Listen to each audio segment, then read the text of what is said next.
सुप्रभात मित्रमैत्रिणींनो. तर आपण आता आज बघणार आहोत नाचणारी माणसे या शेरलॉक होम्सच्या चातुर्य कथेचा चौथा भाग.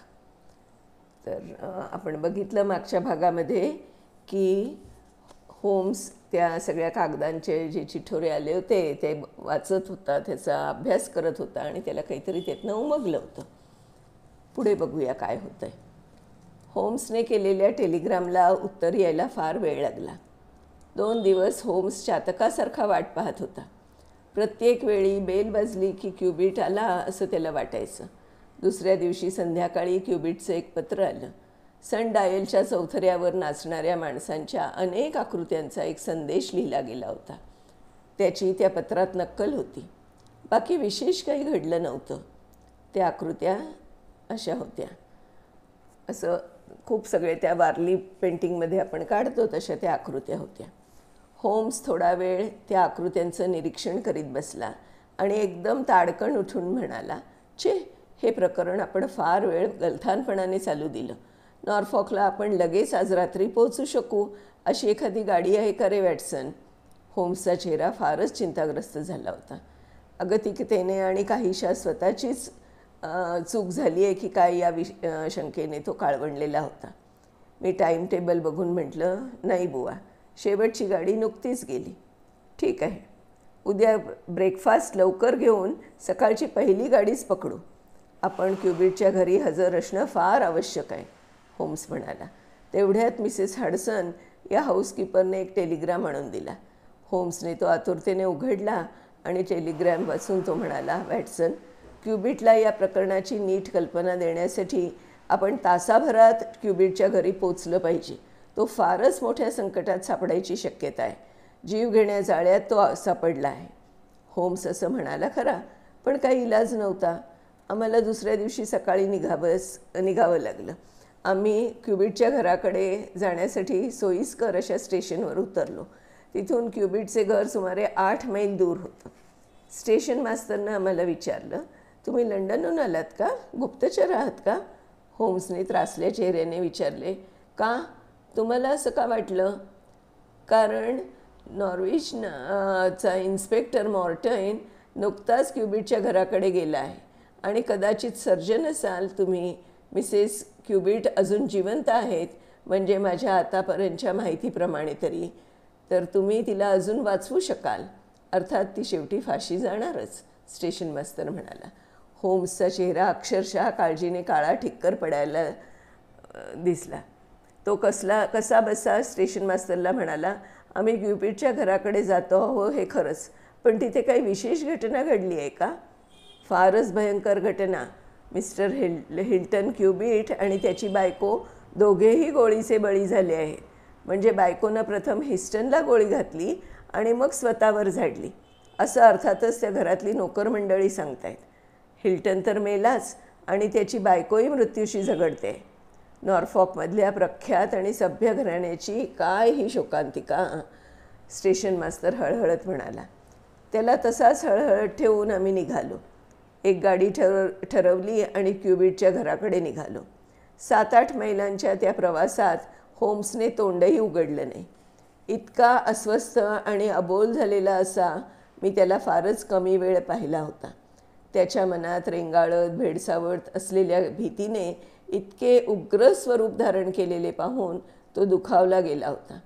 फार बेचैन झाला होता, उदास झाला होता. पण होम्स मात्र खरंच काय घडलं असावं या अंदाजात उदास चेहऱ्यानं गाडीच्या आढ्याकडे डोळे लावून बसला होता. थोड्याच वेळात गाडीवानाने हातातल्या चापकाच्या काठीने जवळच दिसू लागलेले क्युबिटचे घर दाखवले. मी फार कुतूहलाने तिकडे पाहिलं. बराच जुना पण अलीकडेच थोडा नव्यानं शाकारलेला दुरुस्त केलेला असा तो वाडा दिसत होता. झाडीतून डोकावत होता. घराजवळ गेल्यावर अवजारांची खोली, सनडायलचा चौथरा, टेनिसची हिरवळ सारं काही दृष्टिक्षेपात आलं. या साऱ्याच जगाशी आमच्या नाचणाऱ्या माणसांच्या आकृतीमुळे अगदी चमत्कारिक स्मृती जखडल्या होत्या. आमच्या आधी एका गाडीतून एक अक्कडबाज मिशांचा ठेंगणासा पण फार तरतरीत उमदा माणूस उतरलेला आम्हाला दिसला. त्याने स्वतःची ओळख करून दिली. नॉर्फॉक पोलीस ठाण्यातला प्रमुख इन्स्पेक्टर मार्टिन होता तो. होम्सला पाहून तो आश्चर्यचकितच झाला आणि म्हणाला, कमाल आहे मिस्टर होम्स, आज पहाटे तर इथं गुन्हा घडला. तुम्हाला तो लंडनला कळला कधी आणि तुम्ही इथं आलात कसे? मला असं काही घडेल असं वाटत होतं आणि ते घडू नये म्हणून प्रयत्न करण्यासाठी मी इथे आलो.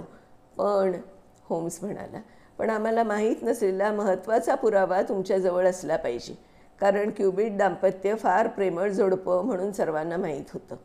मार्टिन म्हणाला, माझ्याजवळ फक्त नाचणाऱ्या माणसांचा पुरावा आहे. म्हणजे? मार्टिन आश्चर्याने म्हणाला, ते मी नंतर स्पष्ट करून सांगेन, पण ज्या अर्थी ही भयंकर घटना आपण थांबवू शकलो नाही, त्या अर्थी निदान या साऱ्या प्रकाराला निदान न्याय तरी मिळावा अशी खटपट करणं आपलं कर्तव्य आहे. या बाबतीत तुम्ही माझ्याबरोबर तपासाचं काम करणार की मी स्वतंत्ररित्या प्रयत्न करू? होम्सनं विचारलं. वा होम्स, तुमच्याबरोबर काम करायला मला अभिमानच वाटेल, मार्टिन आदराने म्हणाला. मग थोडाही वेळ न घालवता आपण तपासाला सुरुवात करू. सारा परिसर तपासू आणि नोकर मंडळींना प्रत्यक्ष पुरावा काय आहे का त्यांच्याकडे ते पण ऐकून घेऊ. मार्टिन फारच सुज्ञ होता. त्याने होम्सला त्याच्या पद्धतीने काम करू दिलं आणि स्वतः निष्कर्ष पडताळत निरीक्षण करीत राहिला.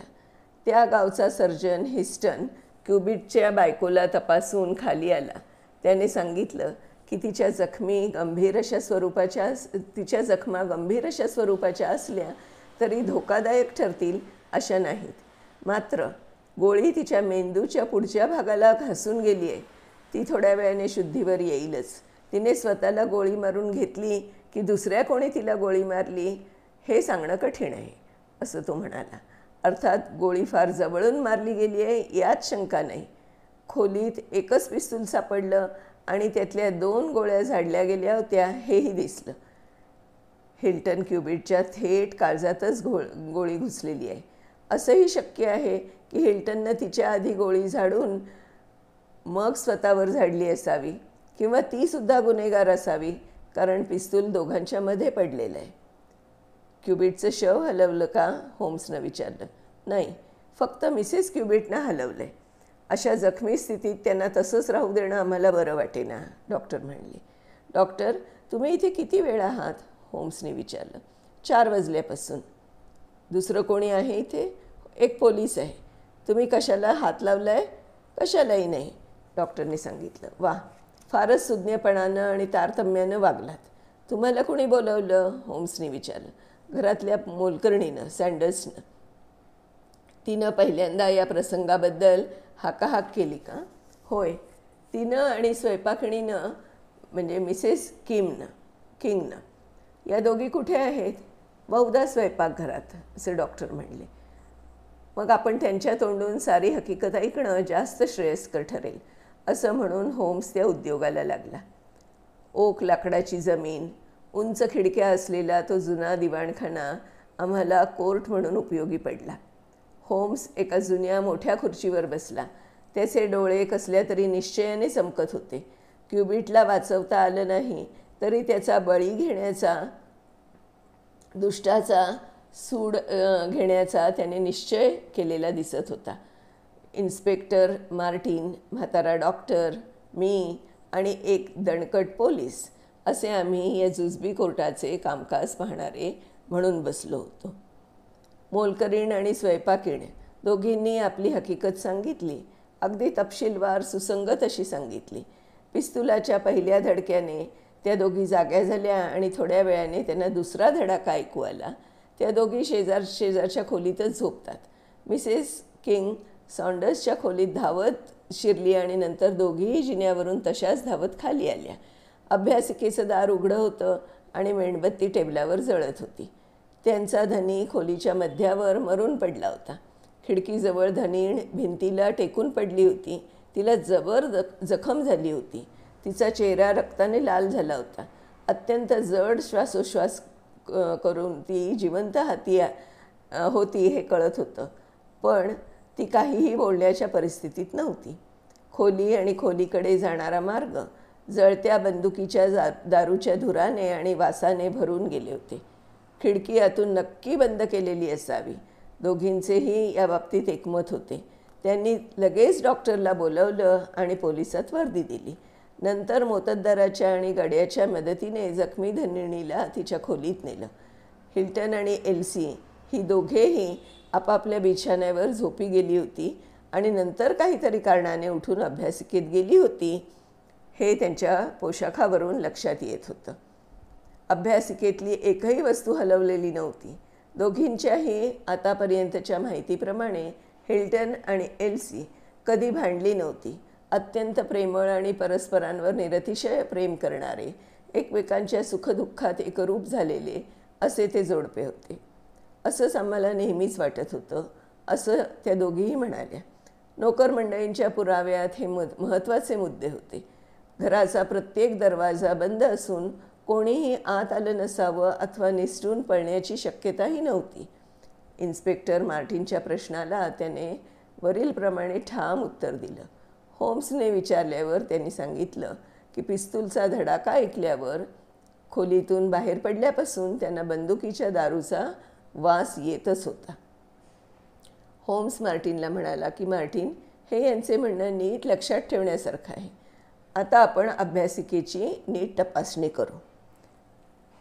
तर मित्रमैत्रिणींनो, आता ह्याच्या पुढे ते तपासणी करून त्यांना काय मिळतं आहे ते आपण उद्याच्या भागात बघूया. तोपर्यंत बाय बाय.